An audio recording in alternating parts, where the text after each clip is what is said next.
Pro-life talk. Real world answers. This is Life Report. Welcome to Life Report. This is Josh Brom. I'm here with Trent Horn, who is the Respect Life Coordinator at the Diocese of Phoenix. We've had Trent on before. In fact, last year, one of the episodes, we did a double episode with Trent. It was understanding the ultimate pro-choice argument and then refuting the ultimate pro-choice argument. The second of those episodes was the #1 most downloaded podcast from 2011. I feel special. Ironically, the one prior, understanding the ultimate pro-choice argument, didn't even make it into the top 20, which is kind of sad. People maybe care more about refuting it than understanding it. But we believe that it's important to both understand and then be able to refute people. And Trent is just one of the brightest young philosophers that I know, who's working full-time in the pro-life movement. So we've got him back for a series of 4 episodes that we're doing, that we're going to be talking about philosophy and how pro-lifers can better intellectually engage with pro-choice people. So here's what we're doing today. We're going to build on the foundation that we set with those earlier episodes on the ultimate pro-choice argument. So I'm going to ask you in a second to basically summarize the violinist argument to catch people up.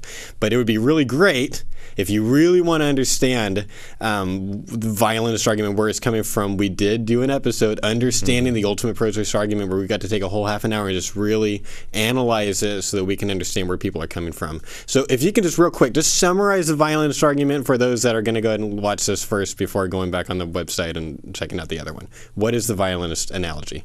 Sure.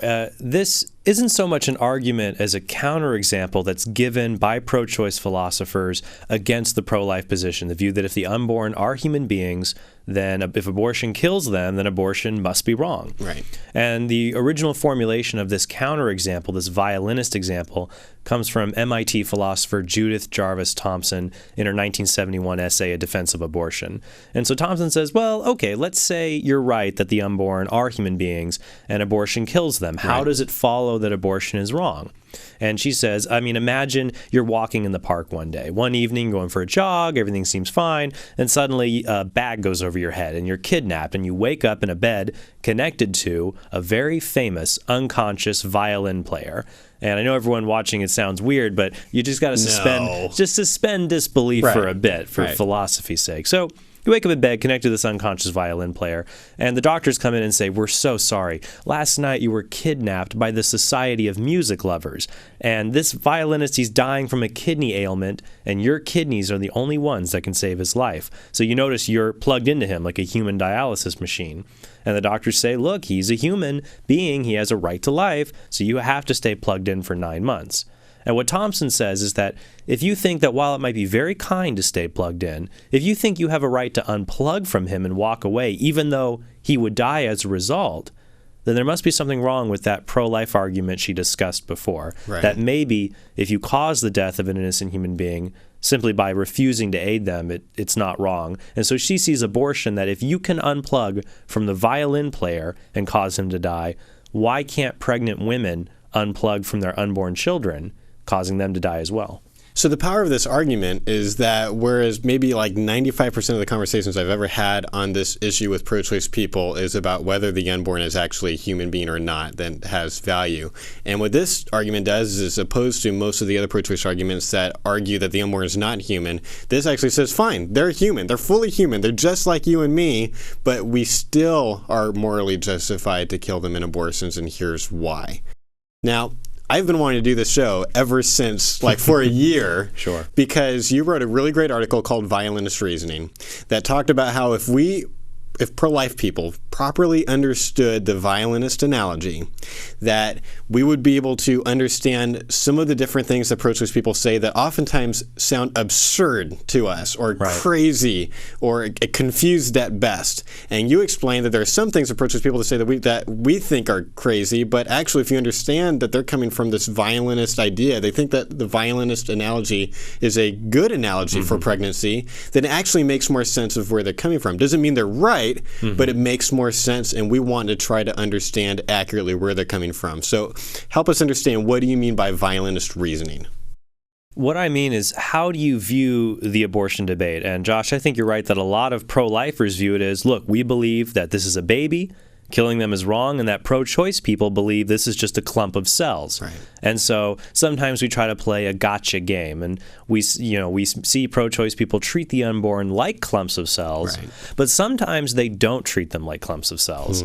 Many people who describe themselves as pro-choice, for example, think that if a pregnant woman is killed in an act of violence, like, Scott Peterson here, you have Connor's Law Right. in this state, that counts, that act of killing really kills two people, not one. And we want to call them out and say, wait a minute, it's a clump of cells in one case, but then it's a baby in another case. And so you're just horribly schizophrenic. Right. And it would be schizophrenic if pro-choice people thought that the baby became human, whether it was wanted or unwanted.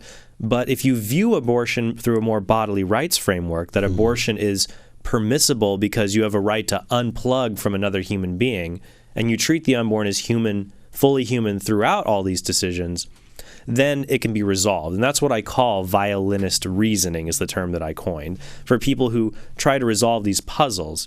And I noticed when I was coming up with this thinking, I noticed another pro-choice philosopher had stumbled upon it, that in David Boonin's book, A Defense of Abortion, probably one of the best philosophical defenses of abortion out there, he spends about 150 pages defending the violinist argument. He calls it the Good Samaritan argument, i.e., you don't have to be a good Samaritan to this unborn child. The same as you'd be a good Samaritan if you let the violinist use your kidneys. And Boonin says, well, I think that my argument, this Good Samaritan argument, is strong, and by acknowledging that the fetus is a human being, because it resolves puzzles for pro-choice advocates.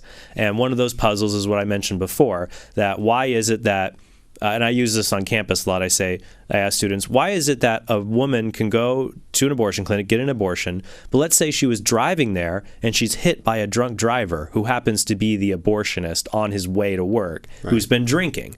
If he kills the child in that situation, it's manslaughter. How can that be resolved? And so if you look at abortion from the violinist perspective, that it's like unplugging, then it starts to make sense. So here's how let's take that example. I was going to say, let's do that one. Let's take the double homicide example, the classic pro-life gotcha question. I gotcha. It's not a clump of cells. Imagine you've been plugged into the violinist. You wake up, and you went jogging, the bag's taken off your head, you look at the violinist, and you think, you know what, it's not my fault I'm here, it's not his fault he's here, and this is a gift of life, and I'm going to give my kidneys to this violinist. I'm going to let him use it for 9 months. So, 3 months in, you're starting to have kind of a relationship. This is like, almost like a brother to you, someone that you're letting them use your body to live. But then let's say that you're spending all this time there and your significant other gets jealous. You're spending all this time with this violinist of the opposite gender, maybe. And they're not liking this for a second. And in a fit of jealous rage, they walk in and they shoot you, which kills you and the violinist, or they just shoot the violinist, which it could be either one. Right. In that case, we would agree that your jealous spouse or partner would have a right to shoot that, would be wrong to shoot them, that it would be murder, but you would still have a right to unplug. Right. So the curious thing is that the only reason it's wrong is because you granted consent for the violinist to use your body. Right. And you still have a right to unplug, but this other person doesn't have a right to kill either of you or to kill the violinist by killing you. So one of the keys to understanding where a lot of pro-choice people are coming from is that a lot of pro-choice people believe that it's really important, it's morally relevant that the pregnant woman has basically consented to stay pregnant. This would be like I think Eileen McDonough would make this argument that, well, fine, if she's consented to stay pregnant, that's fine, but if she doesn't consent, or she has the right to withdraw that consent at any point and have an abortion. Right. What they would say in the violinist case, to apply to abortion, in the violinist case, we would say the only person who has the right to allow the violinist to die is the person plugged into them has a right to unplug and, unintentionally causes their death. Whereas in the case of, double manslaughter or whatnot, like when Scott Peterson kills Lacey, he's directly killing this child and intends to do so. He's not merely just unplugging himself and relieving himself of being a good Samaritan. Right. So that resolves one puzzle, which also leads into another puzzle. Yeah. And that is that many pro-choice people oppose abortion after viability. About 86% of people think abortion is wrong in the third trimester. Right. They restrict women's choices. They say, if it's viability, it's too far. Right. But think about it, though, a fetus before viability and after, nothing changes, really. Right. Nothing intrinsic about the nature of this fetus changes. So it's very puzzling to think why it suddenly becomes a person just because it can live somewhere else. Especially since the viability line changes as our technology advances. Right. Like it used to be 27 weeks, now it's more like 25. And so it seems odd to pro-lifers to think, well, gee, if that's the line, then it's a moving line and the only thing changing is not the kid or the mom, it's our technology. That seems odd to us. Right. But what Boonin reflects on, and I agree with him, is that at viability, the nature of the relationship between the mother and child changes. Where after viability, this child is no longer in a needy relationship, or at least one where their survival depends on being in the womb. Right. So that would be similar to the case, let's say you're plugged into the violinist once again, and it takes 9 months, but after 7 months, the violinist has a very good chance of survival if unplugged. So let's say it's 8 months, you're 9 months, he'll be out of the woods pretty good, and you decide not just to unplug from him, but to shoot him in the head yourself and then unplug. And everyone would think that's crazy. You might have a right to unplug from the violinist, but you don't have a right to just kill him. He can live on his own. He can live on his own. And so people borrow that into the abortion debate. They'll say, well, the fetus can live on their own at this point, so it's not fair for the woman to secure their death. Right. Rather, the woman has a previous right to unplug herself, and she's not intending the child to die, but she's merely intending to not be pregnant. However, I'm very skeptical of this attitude, and other pro-life philosophers have noticed this, that, and you would agree that a lot of people who are choosing abortion, part of it is they don't want to be pregnant, but I think part of it is they don't want this child to exist any longer. Right.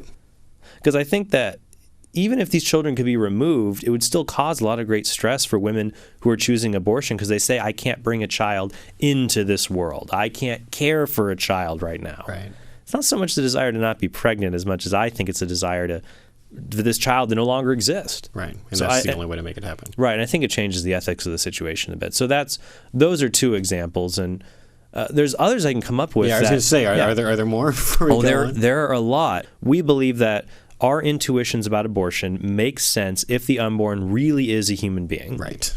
And so for pro-choice people who don't think they're human, they're just out of touch in the mainstream where many people are. How do you explain, for example, women grieving over abortions? If it's just a clump of cells, what do you have to be sad about? Right. Now, some people can say, well, they could be sad that they didn't have a child.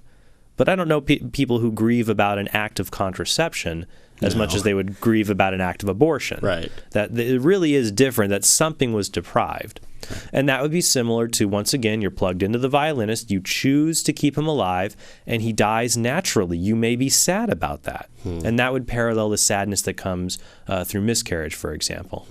Here's another good one. Sex selection abortions.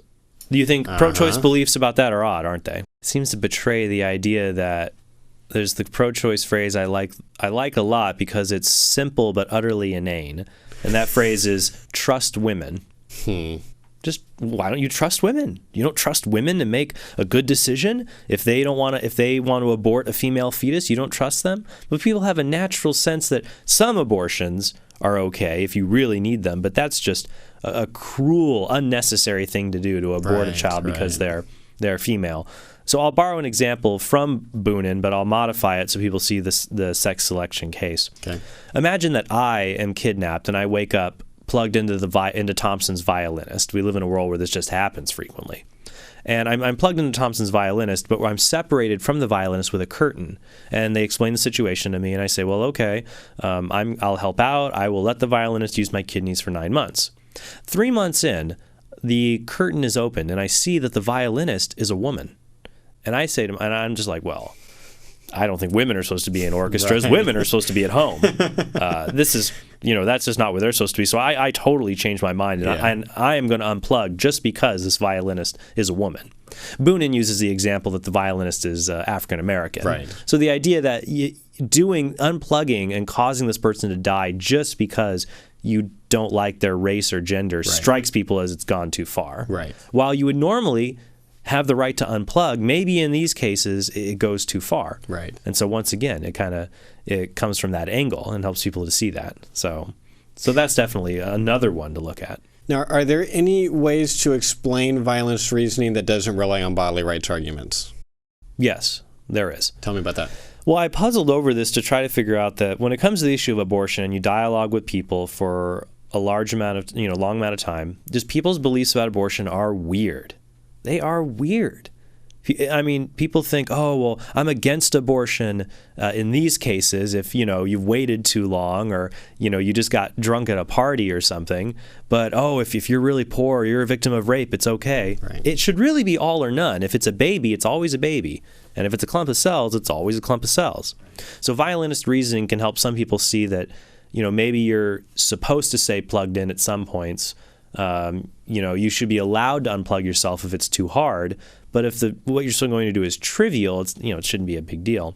I was tooling around with this, and I've come to think that there may be another way to explain this, and I call this golden retriever reasoning. I think that a lot of people view the unborn, people who are pro-choice, as having a value, that the unborn has intrinsic value somewhere between a clump of cells and an infant. Right. And somewhere between where that killing, you can't just like this, Right. It's not just like scraping off cells, Right. but it's not like really killing a baby. Right. And the thing I thought of is, under what circumstances would you kill a golden retriever?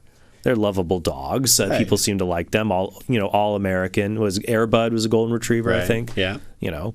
But They're cute. yes, but let's say that your family was told your golden retriever is sick and you're going to have to spend $20,000 on surgery for them. I think none of us would think that you were a monster to neglect to do that surgery Right. and just put them to sleep. Right. Or if they were sick themselves, or if you had to move and no one would adopt them, you don't want them to suffer. Right. You might put them to sleep. Right. But if you wanted just to go on vacation for 2 weeks and you don't want to pay kennel fees and you just euthanize them, most people would think you were a Seems monster. different. Yeah, you're a monster. Yeah. That you're not respecting the value this golden retriever has. And I think a lot of people view the unborn as having a similar value, that if it gets really, really tough, it's okay for you to end their life, but you shouldn't end their life because it's a trivial reason. They got some value. So I call it golden retriever reasoning. In the philosophical literature, this is called the gradualist position on abortion, that the embryo, when does an embryo get human rights? And they'll say, well, there's no point it gets human rights. Right. It gradually develops human rights as it gets older and older until finally it has all of them. Right.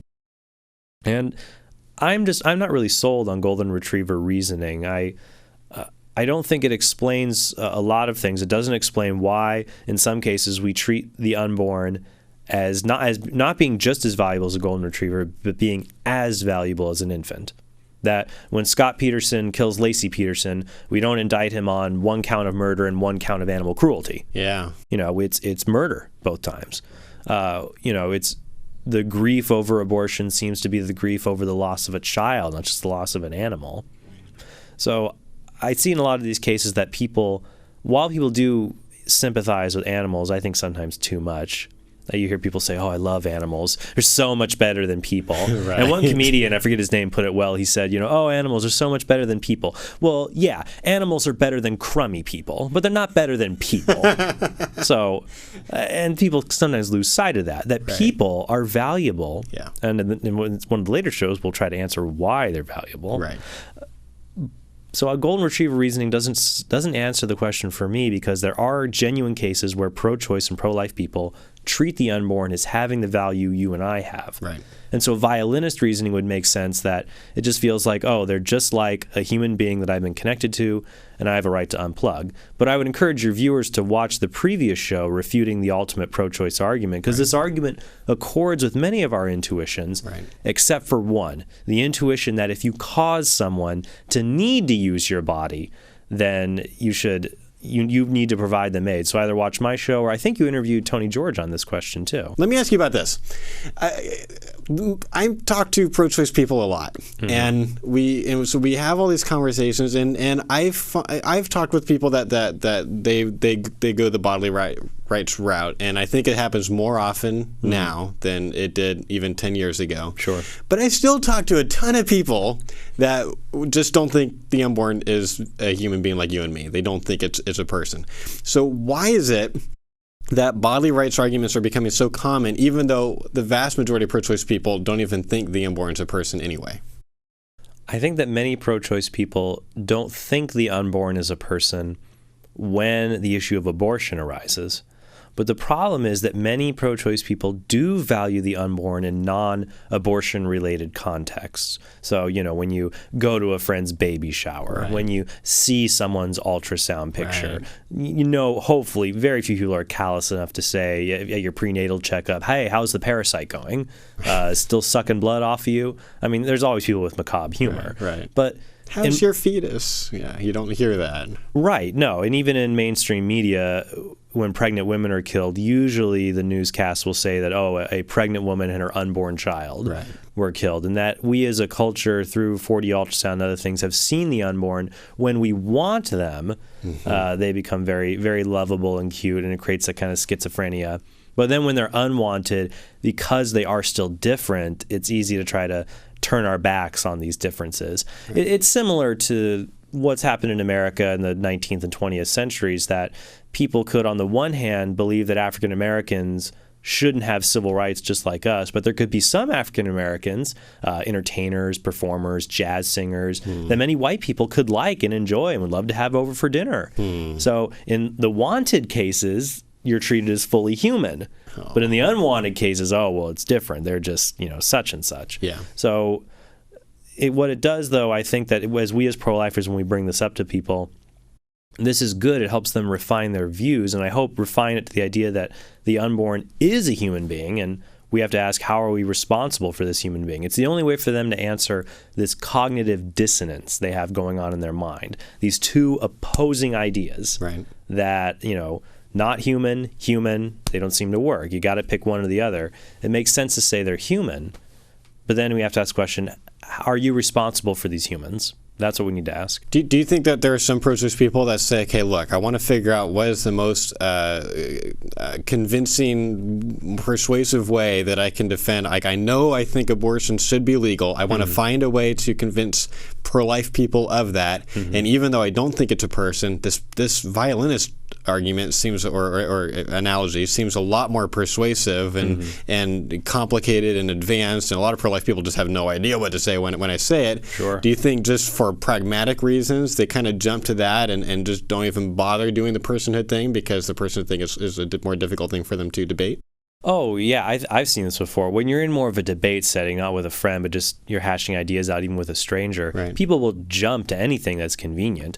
I remember watching a debate that Scott Klusendorf had with Nadine Strawson. And at one point in the debate, Nadine says, well, Scott keeps going on and on about whether it's human, but I don't know if that matters. What about Judith Thompson, plugged into the Violinist? And you could see that wasn't a part of Nadine's case. She doesn't think the unborn is a person like us, but she was just willing to throw it in there because it helped. And I think, though, it's helpful for pro-lifers if we can get people away from the personhood debate, which is very philosophical and abstract, and I don't think there are good pro-choice arguments in that area. If we both agree the unborn is human, then we could focus on the question, how do we treat them? And while the violinist argument seems powerful at first, I think that it can be undermined very quickly according to the moral intuitions most people have. If people bring up the violinist example, I enjoy bringing up Tony George's reverse violinist example, where the violinist example is persuasive because you're in the shoes of the pregnant woman who is plugged into someone you don't want to be plugged into. Whereas in reverse violinist, you're in the shoes of the unborn child. You wake up and realize you were kidnapped by the Society of Musical Pranksters. And these pranksters know that they hang out with each other and sometimes plug themselves into innocent people. And they know this can happen, but it's just so fun to be in this society. And they take precautions to try to make sure this doesn't happen, but it's not always foolproof, So then you're plugged into them. You need to be plugged into their body for 9 months, and they say, well, I don't want to be plugged into you. You don't have a right to use my body. I'm going to unplug. Most people think, well, that's unfair. Or Scott Klusendorf's baby in a box example, that you walk into a room, you press a button, there's a 90% chance that $10,000 will come out of the box. There's a 10% chance a newborn infant will pop out, fully formed. If you just left, what would you think of people who let that baby just die on that table? Well, I didn't intend to create a baby. I wanted just $10,000. Now there's a baby here. I don't have to, it doesn't have a claim on me. Well, no, you created that child. You can't just walk.